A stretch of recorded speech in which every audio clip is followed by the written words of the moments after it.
Like, that's the question I was gonna yeah. lead with next is, Yeah. I mean, obviously you're big into like developing brands, right? And like you're the professional with that.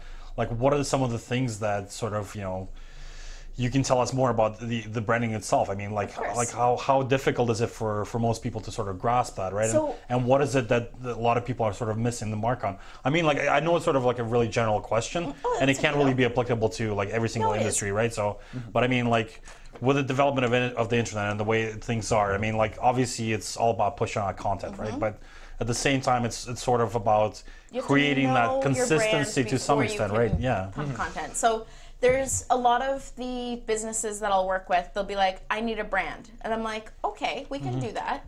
But like, what do? I make art. Okay. Yeah. Who are you making art for? Who's going to buy it? And if your answer is anyone who will buy it, then you need to go back and you need to think about your business. Yeah. So a lot of them, it's when they come saying they need a brand, then you have to go through okay, who are we selling to? Exactly. What does your business stand for? What makes you different? Because 100 bazillion people make art. What's making you different? Why are you more special than anybody else? So getting them to logically think that through and say like, okay, I'm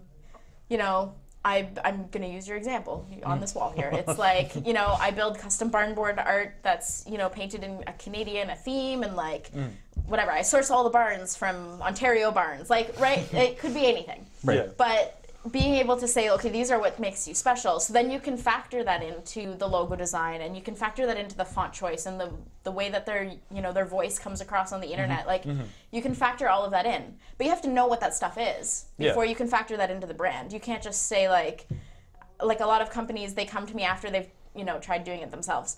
So I get the whole, I built my logo in Microsoft Word. And I'm like, oh, okay. That's nice. It's fine. We can fix it. We can fix anything. Yeah. But the issue with it is that they've built a logo that just looks nice. There's no meaning behind it. There's no voice behind it. There's no color. Like, there's no thought put into any of that. Yeah.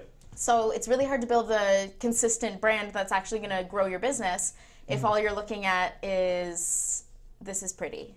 Yeah. Because pretty only works until it's not in style anymore, and then what are you left with, right? Yeah, so sure. there's a lot of So businesses. what should they be looking for? Like what like, let's say if somebody's watching this, if they're looking to develop their brand, like what is it that they should be trying to develop in terms of actual, the logo design or whether, other consistent things? So like, I mean, so, I know it's kind of a broad question, yeah, but when like, they're looking to develop their brand, Right. like as a whole, they need to have a logo that is not just, like, you can't just have a logo that holding things and hand talking does not work when you're on a podcast. For sure. But if you have like, we'll get more cameras down the road. That's fine. You can come back again. yeah, we and I'll can just do be like, another one. look, if you have a horizontal, like a horizontal logo, that'll work great on most things. Yeah. But you also probably need a square one, and you need an icon version, and you should have like a stack. Like you need One like, for Instagram, one for yeah, Facebook, you one need for a bunch- YouTube, or you need a bunch for something of else, different right? ones Yeah. that kind of coordinate to what you're putting them on. So like what you're going to put on a letterhead is very different than what you're going to put on a T-shirt, right? Like your letterhead is just going to be your word mark. It's going to be fairly formal and very like corporate-y in the sense of, because that's the only time you use letterhead. And But consistency too, probably, but right? it's the consistency. Yeah. So Yeah. it's like I have my logo in a whole bunch of different ways, and I can use it anywhere because it fits for everything. And if I know I need it in just a black version, I have it in a black version. So when I do logos up for clients, their logo is not just one JPEG. It's like 100 files because it's provided in absolutely every format you could need in every layout and every color. Like you have that whole package. But it's more than just logos too, right? It is. With It's brand, the like brand, it's what are the all other your things that voice. should be So- in there? A big, huge thing is knowing your voice, and the other thing that always bugs me is fonts. If you have a font in your logo, use the same one on your website, use the same one in your print, make sure your colors are the Again, same. consistency, right? Yeah. So, Yes, get your, you know what I mean, find out what your Pantone colors are so that your green is the same on your website and your print on your shirts on your, like, so it's all the same color. Because there's nothing worse than being like, these are both green. But Speaking it's about like, colors too, another question. Like, you know how, like, I just having like marketing background myself, like people have certain associations with different colors, right? Yeah, like do you color theory and consider stuff. that into like I do. when you create brands as well? Like, Yeah. is that like a big thing that you it's part sort of it for concentrate sure. on? There's a lot of businesses and like brands where they'll want to use what colors are just trendy. And like trendy is great to an extent. If you know that your business is going to be selling something super trendy and you're going to sell the business off in a year, for sure we'll go trendy. Because why not? Because it's going to, you know what I mean? You're going to change it in a year anyways. Yeah. But realistically, like if you're building out a brand that you want, like you don't want to get your logo redone every year. That's ridiculous. Like if you're that kind of person, sure, give me a call. Redo your logo every year. It'll be great. But ideally, you want your logo to grow with your business and you want it to last you forever. So the way I like to do it is like you have your solid logo, but it can be adaptable. So for example, like on mine, I have like a little cartoon version of myself. When I change my hair, I changed the hair on my logo. When I got my shoulder tattoo, I added my shoulder tattoo into my logo. That's so cool. Because it's a little cartoon version of myself. It's a really cool idea. Okay. The other part of it too is that if I want to like grow if I want to change the font along the bottom, I can, and it doesn't like make or break. The main logo is still the same thing. The brand identity is still the same. But you can switch out those little taglines and you can switch out the little icons and like you can kind of evolve your logo and your stuff as you grow.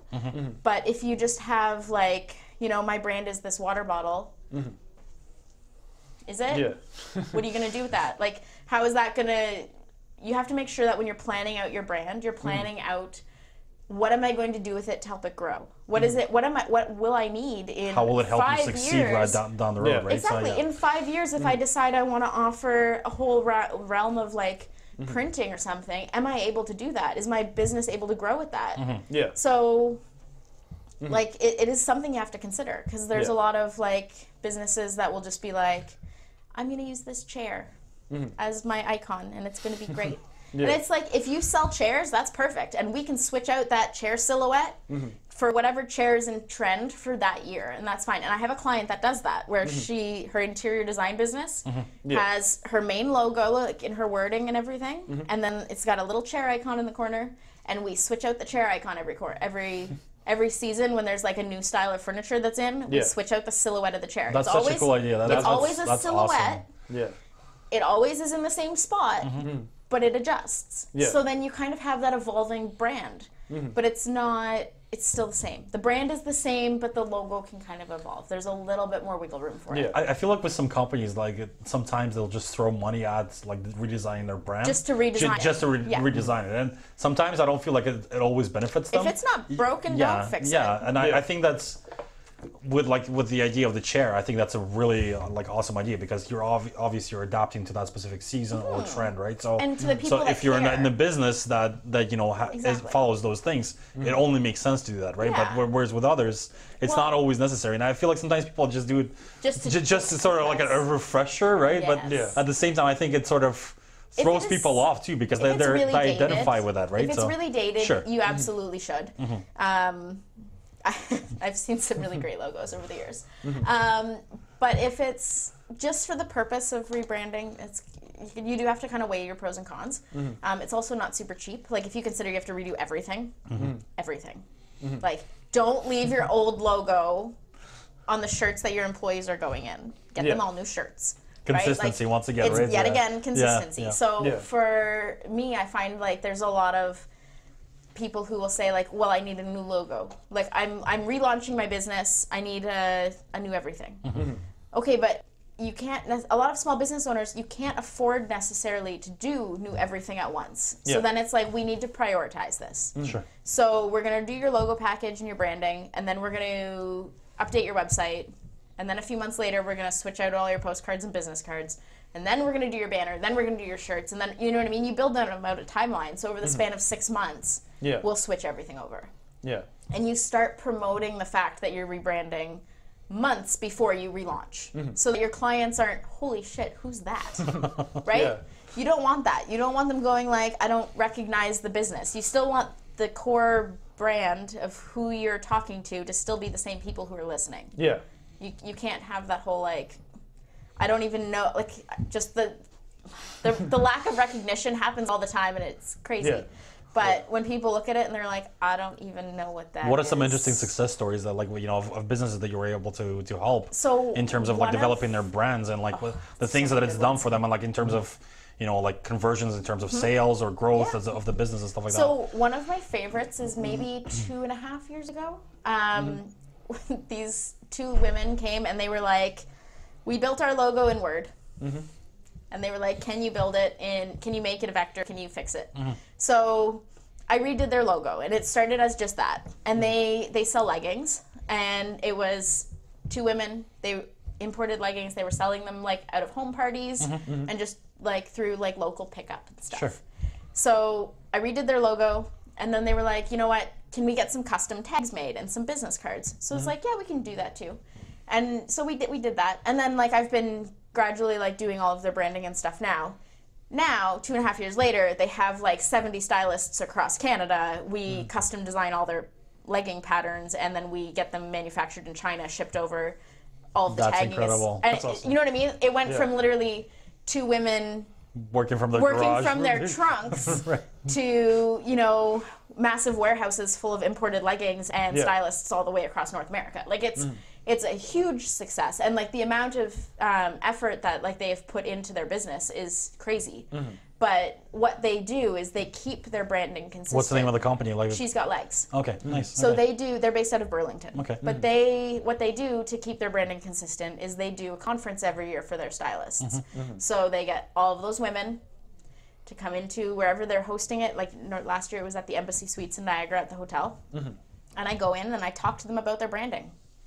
And I say, these are your colors you're allowed to use. This is like, these are your fonts. This is how it should look. This is, because a lot of them make their own graphics. So they use Canva and they use like little tools like that to be able to promote their sales and that kind of thing. Sure. And that's great. But when you can keep it consistent to the brand, then it's even better. That's Because important, then absolutely. then the whole company looks good, right? And Yeah. then they can kind of share graphics that way too.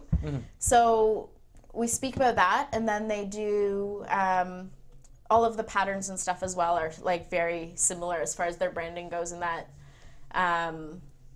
we keep them on trend with like the colors that are coming out for the year and like that kind of thing. So they're all like, But I think it's great that Right. you're getting feedback from them, right? And it makes them feel a part of the process too. So it's absolutely. not. So it's not just like oh here's this. That's what Oh, you no. have to use, right? So it's No, kind of no. like you have to like work with the team to make it their own as well, right? So Yeah. I think that's well, important. And there's a lot of personality. Like you can keep the big thing, like we tell them, is like you're allowed to have your personality that fits within our brand guidelines. Yeah. There's no reason you can't use personality in your posts and that kind of thing. Because at the end of the day, like you're trying to get your clients to call you, like to call the stylist, not to call head office. Exactly. And that's fine. Like 100% get your personality in there, but like make sure you're using the right color of pink. Right? Like Yeah. that's pretty much how it comes down. Like Yeah. the personality